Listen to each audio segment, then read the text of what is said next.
Bonjour, nouveau numéro de Pourvu que ça dure, l'émission qui rend l'éco-responsable sur Public Sénat.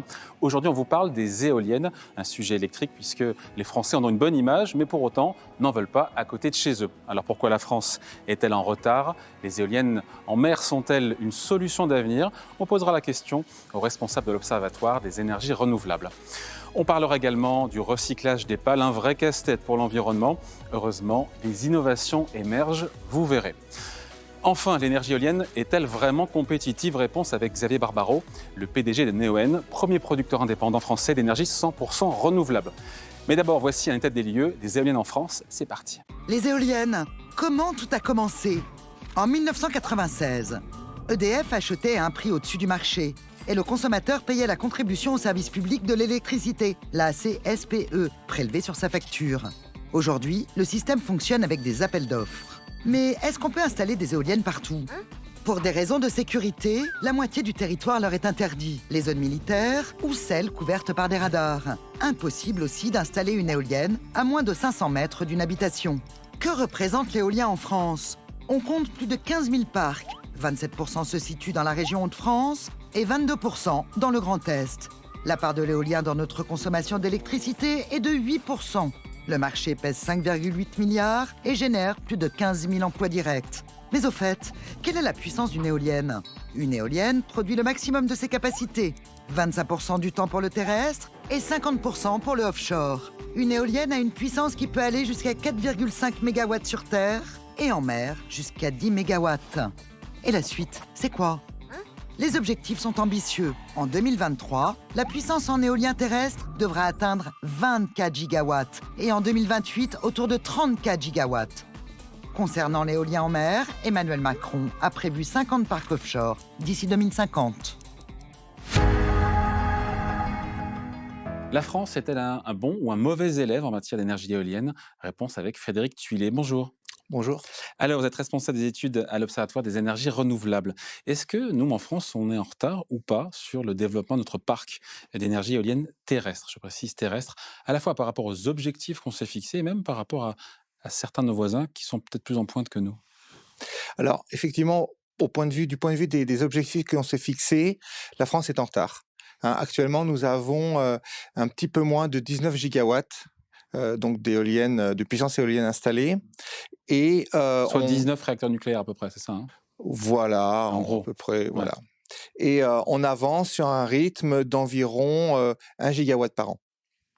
Et le prochain objectif que s'est fixé donc la France, c'est à la fin de l'année 2023 d'atteindre un peu plus de 24 gigawatts. Donc il faudrait quoi, aller 2 fois plus Il faut aller vite? 2 fois plus vite, effectivement. Il y a actuellement environ 2 100 parcs éoliens pour 10 500 éoliennes sur le territoire. Bon, qu'est-ce qui bloque? Évidemment, on le sait, il y a les riverains, c'est compliqué.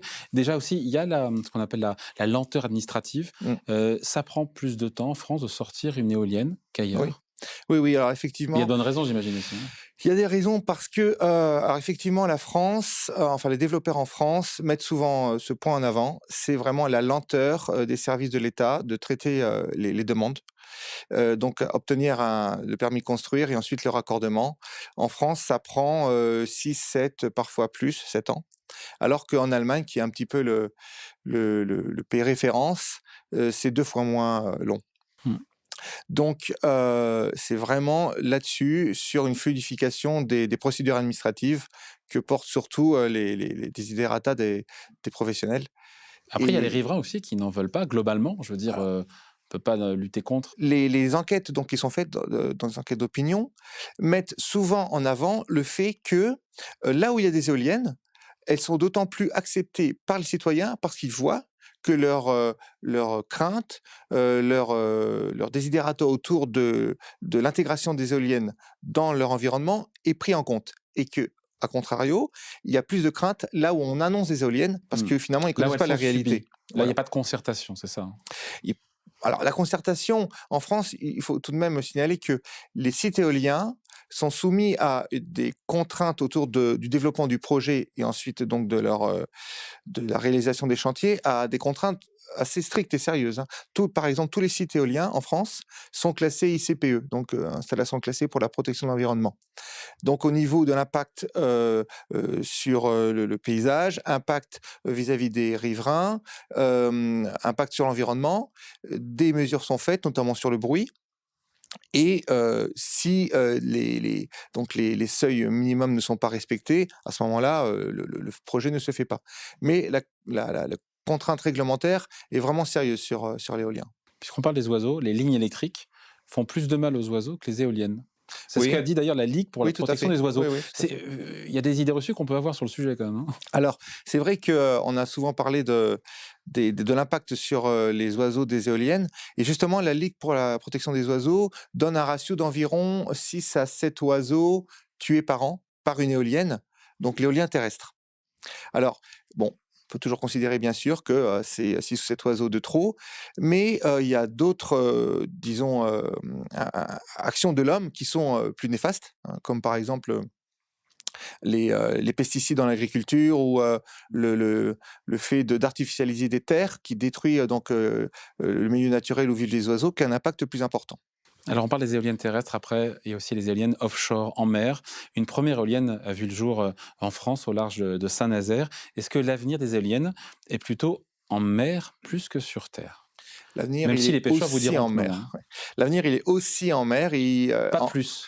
ben, c'est complémentaire. C'est-à-dire que, c'est vrai que le premier étage, disons, de la fusée éolienne en France, comme en Europe, c'était les éoliennes terrestres. Parce que c'était plus simple, parce que la technologie était plus adaptée. Et sans doute que le prochain étage sera les éoliennes en mer, avec dans un premier temps des éoliennes donc posées sur le fond marin. C'est donc le cas de ce qui se passe Ouais. en ce moment à Et Saint-Nazaire. après des fermes éoliennes flottantes. Voilà, c'est ça. Ça, c'est le coup suivant. Quand? Eh ben, alors là, en fait, les premiers, en France, on est au niveau de fermes pilotes Hmm. et c'est, sans doute dans, 7-8 ans que on verra les premiers, projets vraiment, qui, injecteront des mégawattheures sur le réseau électrique. Dans l'éolien, en mer comme sur l'éolien sur terre, la réglementation a été, également très, très stricte et puis il y avait beaucoup de choses à inventer. C'est-à-dire qu'au niveau des procédures, au niveau de l'intégration des éoliennes donc dans l'écosystème, marin, au niveau effectivement de la cohabitation des éoliennes avec les utilisateurs de la mer, Oui, les pêcheurs, il y avait, notamment. également aussi, un, modus vivendi à trouver et aujourd'hui, la filière avance par rapport à ces points-là, mais encore des questions sont à régler, c'est certain. Quels sont les avantages des éoliennes en mer par rapport aux éoliennes terrestres? Plus de vent, Oui. donc ça c'est bien, donc il y a moins d'intermittence, il n'y a pas de nuisances pour les riverains, mais on les a pour les pêcheurs.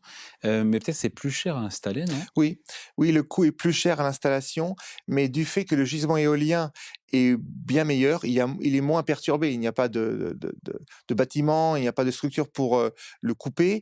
En ce moment-là, on utilise donc un indicateur qui est le facteur de charge. Le facteur de charge, c'est, en gros, l'estimation du temps sur une année durant lequel la machine va tourner à plein régime. Donc, par exemple, sur Terre, le facteur de charge moyen des éoliennes en France est d'environ 27 et aujourd'hui, le facteur de charge observé sur les fermes éoliennes en mer en Europe, il est, de pratiquement 40. Ouais. Donc le productible est bien meilleur. Voilà, et donc ce qui fait qu'au final, l'électricité à base d'éoliennes en mer revient moins cher ou Oui. plus cher que, Alors, via pourrait les être éoliennes moins cher, terrestres? c'est-à-dire Moins qu'aujourd'hui cher? moins cher, tout à fait moins cher. Alors aujourd'hui, le coût du kilowattheure éolien en France, il Autour de 50 s'échelonne, voilà, entre 50-70 mégawatts. € le mégawattheure et donc Dunkerque, qui est un site, d'une future ferme éolienne, offshore en France, donc posée, s'est soldé à, moins de 40 € le mégawattheure. Donc Donc i c'est encore plus compétitif oui, oui, tout malgré à fait, les coûts tout d'installation à qui sont fait. plus importants. Oui, oui, oui. Oui, très compétitif. Les énergies renouvelables les plus développées, hein, comme l'éolien et le photovoltaïque, sont aujourd'hui à des coûts, au niveau du kilowattheure très compétitifs, oui. Je reviens à l'objectif de la France en 2050, on l'a évoqué. En éolien, c'est 40 gigawatts. Ça sera quoi, 50-50, moitié-moitié entre l'éolien et le solaire? Et encore une fois, il faut largement, entre l'éolien terrestre et l'éolien en mer offshore, là encore une fois, il faut accélérer à fond, quoi, hein. Oui, il faut accélérer à fond, d'autant plus que au-delà des objectifs qui sont fixés actuellement par, un texte qu'on appelle la PPE, la programmation pluriannuelle de l'énergie. Donc c'est un texte, national qui fixe les objectifs pour, l'ensemble en fait, de l'énergie en France, hein, pas uniquement les énergies renouvelables, l'éolien. Mais au-delà de ça, par exemple, les scénarios qui ont été sortis, par RTE en fin d'année dernière montrent que dans tous les cas, au niveau de l'électricité française, au niveau du mix électrique Il français, faudra, il faudra accélérer le développement des énergies pour renouvelables. réussir la transition Tout à énergétique fait. et respecter les accords de Paris. Bon, merci beaucoup, Frédéric Thuillet, donc le responsable des études à l'Observatoire des énergies renouvelables. Merci à vous. Merci à vous. On va s'intéresser donc maintenant à l'impact environnemental des éoliennes et vous allez le voir, des progrès restent à faire en matière de recyclage. Manuel Legre. En 20 ans, près de 8000 éoliennes ont été déployées sur le territoire français. Certaines arrivent en fin de vie. À partir de 2025, 300 à 500 d'entre elles devront être démantelées chaque année.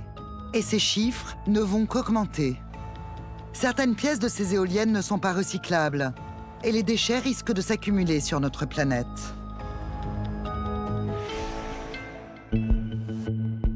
Du côté de la Défense, Engie, le numéro 1 français de l'éolien terrestre, a décidé de réagir pour éviter que cette énergie verte ne soit boudée par les Français.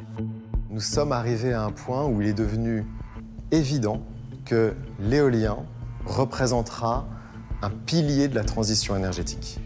Par conséquent, il est devenu évident que nous aurons besoin de plus en plus d'éoliennes, en France, en Europe, dans le reste du monde. Et c'est la raison pour laquelle nous souhaitons œuvrer pour tendre vers 100% de recyclabilité. 7 tonnes, près de 90 mètres de long, la pale est l'élément de l'éolienne qui pose problème. C'est elle qui n'est pas totalement recyclable. Mais Engie a décidé de contre-attaquer en s'associant à des ingénieurs nantais. Et c'est ici, à l'abri des regards, que se joue très certainement l'avenir de nos éoliennes. On travaille sur le développement d'une pale 100% recyclable, un gros challenge. Aujourd'hui, la moitié de la pale est composée de fibres de verre et de résine, un mélange qui pose problème. Une fois qu'ils sont ensemble, ils vont complètement se solidifier. Et c'est le problème actuellement, c'est que ces deux matériaux, on n'arrive pas à les séparer. On se retrouve avec un matériau non recyclable qu'on va devoir enfouir ou incinérer. Alors, pour atteindre l'objectif d'une pale 100% recyclable, les ingénieurs continuent d'utiliser ce tissu en fibre de verre, mais vont l'associer à une autre résine, spécialement développée pour les éoliennes. Une recette tenue secrète. Alors nous, la solution qu'on apporte, c'est une résine thermoplastique et on va l'allier à la fibre de verre. Et l'avantage, c'est qu'on va pouvoir la séparer de la fibre de verre par procédé chimique ou thermique.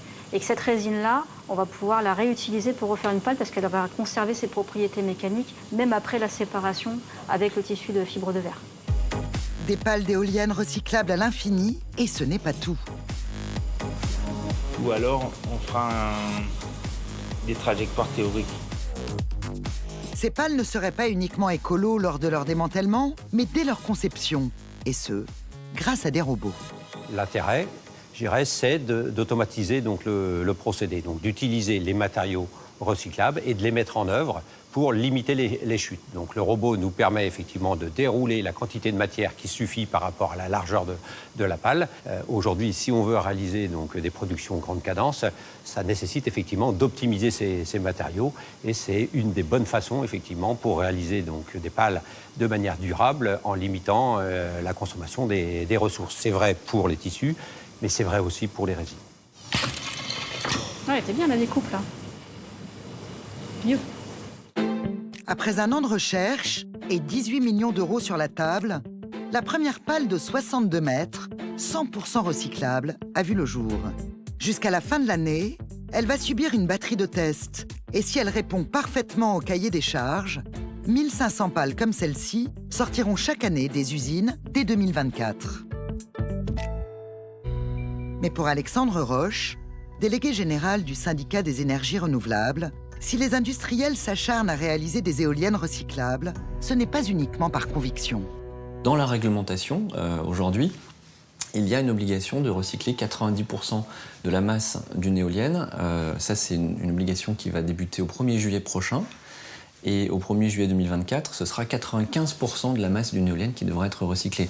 Donc on voit qu'en fait, le secteur et la réglementation ont évolué de manière parallèle et qu'on va aller vers des éoliennes quasiment 100% recyclables. Ça va devenir la norme à l'avenir. Des éoliennes bientôt 100% recyclables, sur terre et en mer, et qui seront peut-être aussi plus efficientes. Des projets sont actuellement en cours pour produire des éoliennes nouvelle génération, plus grandes et plus productives. L'objectif, réduire de moitié leur nombre tout en produisant plus d'électricité.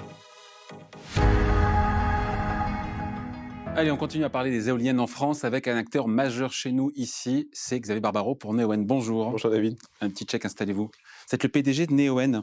Neoen, il faut expliquer, un premier producteur indépendant français d'énergie 100% renouvelable, 33 parcs éoliens dans le monde, implantés essentiellement en Australie, en Finlande et en France. Qu'est-ce que vous faites concrètement sur un champ d'éoliennes? Vous fabriquez les éoliennes? Non, c'est pas vous qui fabriquez les... On fait à peu près tout le reste. C'est-à-dire que nous, on est à l'origine du projet. Donc on va trouver des terrains, on obtient des permis, on fait le montage industriel, le montage financier, mais ces éoliennes, elles nous sont fournies par des acteurs comme General Electric, Vestas, Siemens.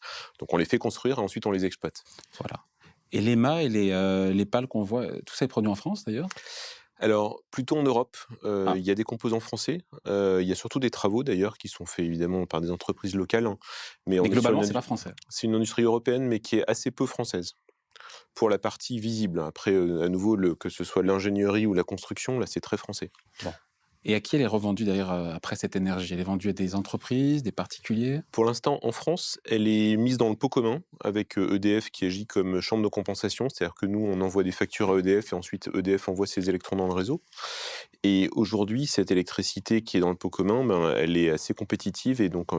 contrairement à l'image d'Épinal qui est restée, aujourd'hui, l'éolien tire les prix vers le bas en France. Alors ça coûte combien de produire de l'électricité à base d'éolien? Parce qu'il y a beaucoup de chiffres qui circulent.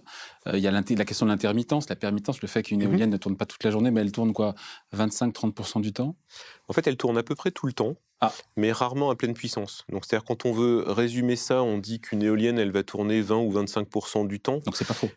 Non, c'est une autre manière de le présenter. C'est comme si elle tournait 25% du temps à plein régime. En réalité, elle tourne quasiment 100% du temps à 20 ou 30 ou 40% de son maximum. Mais en fait, c'est assez homogène dans le temps. Et en plus, comme il y a en France plusieurs bassins de vent différents, la production éolienne est relativement régulière. Et donc, elle est aujourd'hui plus compétitive, cette énergie éolienne? C'est une énergie qui est moins chère à produire. Et si on compare par rapport, je sais pas moi, au nucléaire qui est déjà amorti, par rapport aux turbines à gaz. Quelques repères. Aujourd'hui, Neoen et d'autres acteurs en France savent faire des électrons éoliens à peu près à 50-60 euros par mégawattheure. Donc ça, c'est nos unités de compte. Mais pour les rendre plus lisibles, pour comparer à ce qui se fait d'autre, aujourd'hui, les marchés d'électricité en France sont à peu près à 200. Vous voyez, donc on est quasiment... C'est une situation qui est un peu anormale aussi. Voilà. Certes, mais quand on regarde le coût du nucléaire déjà amorti, aujourd'hui c'est 46 euros et EDF dit que c'est pas assez. Donc vous voyez, on est à peu près nous avec du nouvel éolien au prix du nucléaire déjà amorti. Et quand on regarde le nouveau nucléaire, on a des références, par exemple les réacteurs produits construits par EDF au Royaume-Uni, c'est à peu près 2 fois le prix de l'éolien en France. Donc l'éolien aujourd'hui, c'est le prix de l'ancien nucléaire déjà amorti et c'est la moitié du prix du nouveau nucléaire. C'est important d'être capable de faire de l'éolien en France parce qu'il y a un gros potentiel, il faut faire ça bien. Les gens ont le droit d'être contre. Après, il ne faut pas non plus que les projets soient bloqués parfois par une poignée d'opposants. Il faut trouver un bon équilibre entre ne pas faire n'importe quoi, ne pas aller planter des éoliennes en face du Mont-Saint-Michel. Je pense qu'on est tous d'accord, ou presque tous d'accord. En tout cas, nous, on pense que c'est une mauvaise idée. Et à l'inverse, c'est pas parce qu'il y a un opposant qu'il faut aussi s'interdire de faire un projet. Après, une éolienne qui fait la taille de la tour Montparnasse, vous comprenez que des riverains, pour le coup, n'en veulent pas, sachant qu'elles peuvent être à 500 mètres. D'une habitation, on se dit que c'est trop proche évidemment et donc Alors, c'est assez rare des éoliennes qui font la taille de la tour Montparnasse, et c'est en bout de pale. Donc, la partie, le mât et ce qu'on appelle la nacelle, qui est la partie qui contient les équipements électriques, ça se situe à 80, 90, 100, 120 mètres. C'est déjà beaucoup. Comment est-ce qu'on fait pour que ces éoliennes, encore une fois, que c'est une nuisance sonore, visuelle, c'est toujours les mêmes griefs qui reviennent de la part des riverains, pour que ce soit accepté, encore une fois, ou est-ce que... La réalité, c'est qu'en général, c'est paysager. Alors, parfois, les gens utilisent plusieurs arguments. Le gros sujet, c'est les questions de visibilité. Le bruit, objectivement, il n'y en a quand même pas beaucoup. Après, il y a beaucoup de mythes autour de l'éolien, que ça émettrait des infrasons, des choses qui sont un peu virtuelles. Mais ce qui est vrai, c'est qu'il y a des règles auxquelles on est soumis, qui est d'abord de présenter notre projet, de rencontrer les riverains, de faire des séances publiques. Nous, on essaie d'aller au-delà de ça. C'est-à-dire que parfois, quand il y a dans un projet éolien de Neoen, une éolienne ou deux éoliennes qui font particulièrement débat, nous, on sait enlever celles qui font peut-être le plus de problèmes. Donc voilà, il y a une attitude responsable pour un acteur comme nous. Mais il y aura toujours des opposants, et il ne faut pas non plus écouter que les opposants. Ouais. Du fait de cette intermittence, cette permittence qui existe avec les éoliennes, il faut parfois aussi s'appuyer sur des énergies fossiles, encore une fois, qui ne sont pas propres, comme le gaz. Est-ce que ce n'est pas un peu la limite aussi des éoliennes actuellement, puisqu'il faut un backup, comme on dit Ouais, je voudrais un peu casser quand même cette idée, parce qu'il y a un raccourci un peu facile qui est de dire il y a de l'hydraulique en France, qui est disponible dans des volumes importants, qui est évidemment 100% verte, 100% bleue, on pourrait dire, et qui serait au service du nucléaire. Et par contre, l'intermittence du renouvelable, que ce soit l'éolien ou le solaire, là, il faudrait résoudre ça avec des moyens thermiques, du gaz ou du diesel. La réalité, c'est que il y a besoin d'avoir des moyens flexibles, non seulement pour l'intermittence du renouvelable, mais aussi pour le contraire, en fait, qui est le nucléaire, qui lui ne sait jamais s'arrêter ou ne sait jamais vraiment se moduler. On a besoin de flexibilité dans le système. Cette flexibilité, elle peut venir de l'hydraulique. L'hydraulique pourrait tout aussi bien être au service du renouvelable comme elle l'est aujourd'hui au service du nucléaire. La flexibilité, elle vient aussi des interconnexions avec d'autres pays. On peut se passer des électrons d'un pays à l'autre. Et puis la flexibilité, elle vient aussi de quelque chose qui est nouveau et qui est très prometteur, qui est la capacité de piloter un peu la demande, c'est-à-dire côté client, côté industriel, côté résidentiel, la capacité à baisser si nécessaire un peu notre consommation, et donc à mieux vivre avec l'intermittence du renouvelable. Quand vous dites que c'est compétitif, l'éolien, vous prenez en compte aussi le coût complet, à savoir le coût de stockage de cette électricité, ou pas ? Alors, à nouveau, il n'y a pas forcément besoin de la stocker, puisque les bassins de vent en France sont assez décorrélés. L'éolien, quand on regarde la production éolienne en France, elle est finalement assez régulière. Elle n'est pas complètement prévisible. Parce que certains bassins compensent d'autres, c'est ça ? Oui, vous avez la vallée du Rhône, vous avez la Bretagne, vous avez les Hauts-de-France, tout ça finalement produit à des moments différents, mais se lisse assez bien. Donc vous n'avez pas forcément besoin de stocker cette énergie. Sur le modèle économique, on n'a rien dit. Il y a beaucoup de dettes, j'imagine, pour financer ces infrastructures. Il y a une garantie de prix avec l'État. C'est complexe ou pas comme modèle économique ? Alors le terme de garantie est un peu trompeur, au sens que l'État ne nous fait pas forcément une faveur. Donc on a des contrats, nous, avec l'État, des contrats qui sont longs. Comme ces contrats sont longs avec des cash flow garantis, on peut assez facilement se financer, mais ces contrats, ils sont quand même dans l'intérêt des deux parties.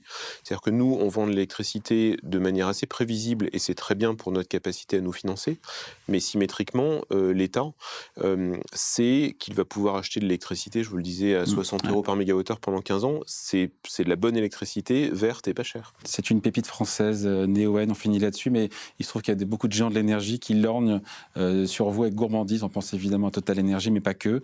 Vous avez les moyens de financer votre croissance tout en restant indépendant ? Nous, on a la chance d'avoir un actionnariat qui est stable, qui est de qualité et qui est capable de réinvestir. Notre premier actionnaire, Impala, donc la société de Jacques Veyrat et de sa famille, à peu près 45% du capital de Neoen.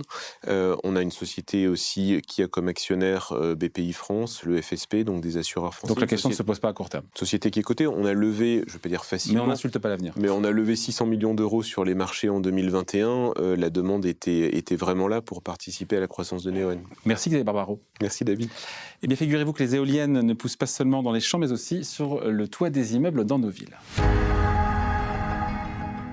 Et oui, c'est le pari de la start-up Unéole dans les Hauts-de-France, nous proposer des éoliennes en milieu urbain. Bonjour Émilie. Bonjour David. Alors c'est quoi là le principe de ces mini-éoliennes? Alors l'idée c'est de récupérer le vent qui s'engouffre sur le toit de nos immeubles, un gisement vierge et complètement sous-exploité qui pourrait permettre aux villes de produire leur propre énergie. Alors vous le voyez, ces éoliennes, elles sont compactes, elles mesurent à peine 3 mètres de haut, elles n'ont pas de mât, elles se posent directement sur les toits des immeubles, ce qui permet donc de ne pas défigurer les paysages. Elles se trouvent en ville, donc forcément il y a moins de dégâts sur les espaces naturels. Enfin, elles sont silencieuses et ne provoquent aucune vibration. Donc elles pourraient presque réconcilier les pros et les anti-éoliennes. Alors effectivement, certaines associations d'anti les suivent sur les réseaux sociaux et même Xavier Bertrand, vous savez, qui est connu pour ses positions anti-éoliennes, s'y intéresse. Et puis ces éoliennes, elles ont un autre atout qui pourrait permettre de convaincre les plus récalcitrants. Elles sont fabriquées non pas avec des matériaux extraits de manière polluante à l'autre bout du monde, mais avec de l'inox et de l'alu de seconde main qui sont récupérés dans des usines juste à côté du Nord et du Pas-de-Calais. Alors c'est très bien de prendre des matériaux qui sont recyclés, mais une fois que l'éolienne arrive en fin de vie, pour le coup, là, elle devient quoi? Eh bien, figurez-vous que ces éoliennes, elles ont été conçues pour tourner à l'infini. La seule pièce d'usure, finalement, ce sont les roulements qu'il faudra peut-être changer au bout de 40 ans. Mais c'est très facile, quelques boulons à enlever pour quelques euros et le tour est joué. Votre éolienne est repartie pour durer 40 ans de plus. Bon, Émilie, on voit bien que les toits sont désormais un terrain de jeu idéal. Justement, quelle est la puissance qu'on a, que l'on peut récupérer? Est-ce que les immeubles peuvent vraiment, pour le coup, fonctionner de manière totalement autonome? J'ai envie de vous dire, ça dépend de là où vous vous trouvez, car évidemment, que vous soyez dans la Creuse ou à Dunkerque, la carte des vents n'est pas la même. Concrètement, les zones propices, c'est tout le nord de la France, de Brest à Dunkerque. Vous avez également l'ouest de Brest à Bordeaux, la Normandie, une partie de la région parisienne, la côte landaise et puis les Bouches-du-Rhône avec Marseille, qui est un petit peu une ville bénie avec du soleil et du vent toute l'année. En revanche, le vent souffle peu dans le centre. Vous aurez donc du mal à récolter suffisamment d'énergie pour vous alimenter.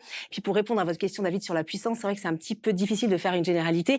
On va dire qu'installée dans une zone bien exposée, une mini-éolienne pourra produire grosso modo 1000 kWh par an. 1000 kW, je ne suis pas sûr que ce soit suffisant pour rendre autonome un immeuble, non? Alors justement, pour améliorer leur performance, ces éoliennes sont aujourd'hui associées à des panneaux photovoltaïques sur des plateformes mixtes que l'on installe donc sur les toits des immeubles. La seule contrainte, c'est que les toits soient plats. Et c'est malin au passage, puisque ces deux énergies, soleil et vent, sont, on le sait, complémentaires. Alors exactement, l'idée c'est de profiter de l'énergie du soleil au beau jour, donc au printemps et en été, puis ensuite en automne et en hiver. Ce sont les éoliennes qui prennent le relais. Le résultat, nous dit la société Unéole, eh bien c'est de l'énergie quasiment tout le temps, de jour comme de nuit, et surtout une facture d'électricité en baisse, comptée entre 7 et 12 centimes le kilowattheure contre 18 à 22 actuellement, en tout cas dans les zones évidemment où les conditions climatiques sont réunies. Après, il faut évidemment en avoir les moyens, car pour une installation, il faut compter entre 100 et 150 000 euros. Tout de même, ce système, il marche, Émilie, qu'on soit en immeuble ou en maison?